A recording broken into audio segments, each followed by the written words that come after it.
ACB हुक्काम ने Zaheerabad municipal commissioner समेत 2 अफराद को गिरफ्तार कर लिया। जिले संगारेड्डी के जहीराबाद में एसीबी मेदक की प्रेस कॉन्फ्रेंस के मुताबिक मोहम्मद निसारुद्दीन की शिकायत पर एसीबी की टीम ने जहीराबाद म्युनिसिपल कमिश्नर सुभाष राव देशमुख और दीगर 2 ओहदेदारों जिनमें मनोहर मैनेजर, अटेंडर व आउटसोर्सिंग मुलाजिम राकेश को 2 लाख रुपए रिश्वत लेते हुए रंगे हाथों गिरफ्तार कर लिया। निसार नामी दरख्वास्त गुजार के नए खरीदे गए मकान के मोटेशन के लिए म्युनिसिपल कमिश्नर ने 3 लाख रुपए की रिश्वत मांगी थी, जिस पर 2 लाख रुपए में बातचीत तय हुई।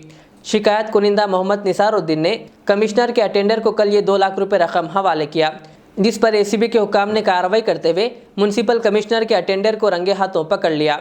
इसके बाद म्युनिसिपल कमिश्नर सुभाष राव देशमुख और मनोहर मैनेजर को भी एसीबी के हुक्काम ने गिरफ्तार कर लिया। इस दरमियान अवाम का कहना है कि सरकारी दफातर में रिश्वत लिए बगैर कोई ऑफिसर काम नहीं करते, लिहाजा आला अफसरान को वक्तन फ़वक्तन म्युनिसिपल दफ्तर हो या दीगर दफातर का दौरा करके जायज़ा लेना चाहिए।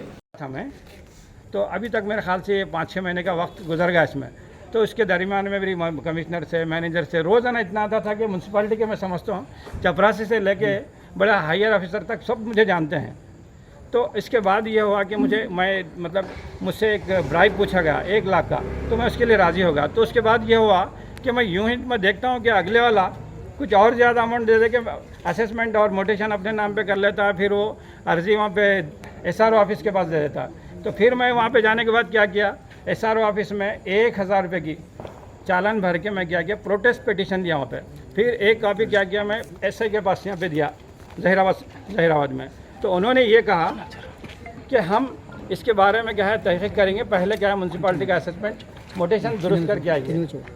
तो फिर उसके बाद मैंने ये किया कि इसके बारे में क्या करेंगे सर, फिर मशवरा किया मेरे को, यहाँ तक कि मुझे इस घर के मामले में ये हुआ कि जो टेनेंट्स है वो लोग मल्टीपल फिर से क्या है उसको नीचे के ग्राउंड सेलर को क्या कि रजिस्ट्रेशन कर लिए हो, तो फिर केवेट पे केवेट डाल रहे हैं, अलग अलग प्रेशर डाल रहे हैं, यहाँ तक कि मुझे 10 लाख लेके मेरा मर्डर करने की साजिश भी हुई और मुझे आउटसोर्सेस से मुझे इन्फॉर्मेशन भी मिली। खैर देखिए, हमको 100 साल जीने वाली कौम नहीं है, अगर है मुक़द्दर की तो वो बात अलग है। तो फिर मैं क्या किया, बहुत ही हिम्मत के साथ जहाँ पे मेरे को अप्रोचेस थे उसका इस्तेमाल किया। पेन पावर का पहले से भी इस्तेमाल करता था मैं।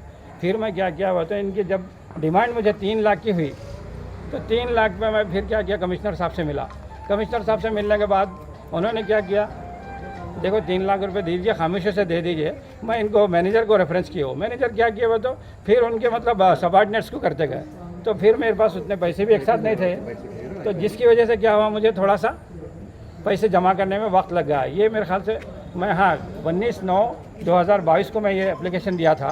तो 19/9/2022 मैं इसीलिए बोल रहा हूँ उर्दू में, चाहे तो मैं इंग्लिश में भी बोल सकता हूँ। अगर if you are comfortable in English then I will spoke in English also. 2 months।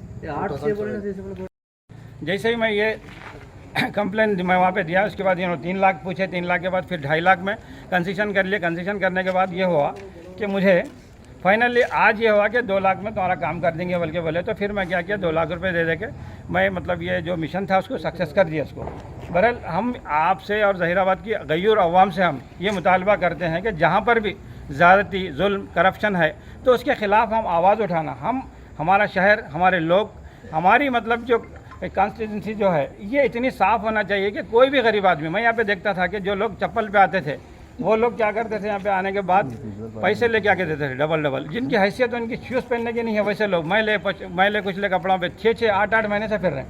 तो जिस तरह से आज मुझे हो सकता है मेरे करने से आपको अगर अच्छा लग रहा है कि मैं सही किया, तो आप लोग भी इस तरह के कामों में आगे बढ़िए और इस तरह से जो करप्शन जहाँ पे भी है, आप मीडिया के ज़रिए से उसको करप्शन को रोकने की कोशिश कीजिए। और अच्छे ऑफिसर्स की क्या है, अप्रिशिएट भी करना चाहिए कि हर ऑफिसर भी इस तरह से नहीं होता। हो सकता है मेरे दोनों लोगों को मेरे कहने से तकलीफ़ हो रही होंगी, उनके ख़ानदान में बहुत सारी मुश्किल हो रही होंगी, लेकिन मेरी इन्फॉर्मेशन जितनी है कि ये लोग इतना ज़्यादा इसमें करप्शन किए हैं कि इसको मेरा ये बोलनेस जो हुआ यहाँ पे, जो इनको मेरे कहने से तकलीफ़ हो रही होंगी, लेकिन इससे बहुत सारे लोगों के लिए सहूलत का काम हो सकता है। मैं अपने लिए नहीं किया, मेरा काम तो अल्लाह के नाम से मैं इतना पेन पावर है मेरा, मैं खुद अपने से कर सकता था ये, लेकिन मैं इसको क्या कर रहा था, वो तो इसको बेस बना के काम करना था मुझे। प्रेजेंट कारबार कैसे मैं నా పేరు ఆనంద్ కుమార్ అండి, నేను డిఎస్పీ ఏసీబీ మెదక్ రేంజ్, తర్వాత ఇన్స్పెక్టర్ రమేష్ గారు, ఇన్స్పెక్టర్ వెంకట్ రాజా గౌడ్, ఇప్పుడు మేము మెదక్ రేంజ్లో ఉన్నప్పుడు నిస్సార్ అనే వ్యక్తి మమ్మల్ని అప్రోచ్ చేయడం జరిగిందండి. ఏంటి అంటే ఇక్కడ మున్సిపల్ ఆఫీస్లో ఇక్కడ ఉన్న కమిషనర్ గారు సుభాష్ దేశ్ముఖ్ గారు మరియు మనోహర్ అని చెప్పేసి మేనేజర్ గారు వాళ్ళని ఒక 3 లక్షల రూపాయలు డిమాండ్ చేస్తున్నారని చెప్పేసి అంటే ఎందుకు అంటే ఆయన ఒక ఇల్లు కొనుక్కున్నారంట, కొత్తగా ఇల్లు. ఆ ఇల్లు కొన్న ఇంటిని రిజిస్ట్రేషన్ ఆల్రెడీ అయిపోయింది, మ్యూటేషన్ చేసుకోవడానికి వీళ్ళు ఇక్కడ 3 లక్షల రూపాయలు డిమాండ్ చేస్తున్నారు. ఎందుకు అంటే అది వచ్చిన లిటిగేషన్ ఏదో వేరే వాళ్ళ పేరు పైన కూడా వస్తున్నది దాంట్లో అని చెప్పేసి ఆయన చెప్పడం జరిగింది. पत्थर से हमला करके कत्ल कर दिया।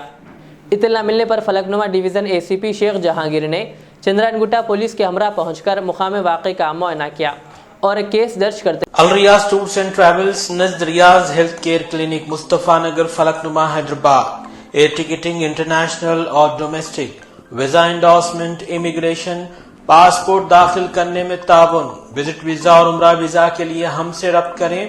वेस्टर्न यूनियन और मनीग्राम के साथ साथ दीगर सहूलियात भी मौजूद। Proprietor Mohammad Riyaz Ahmed Al Riyaz tours and travels. खिदमत का मौका दें, आपका इत्मीनान हमारी कामयाबी।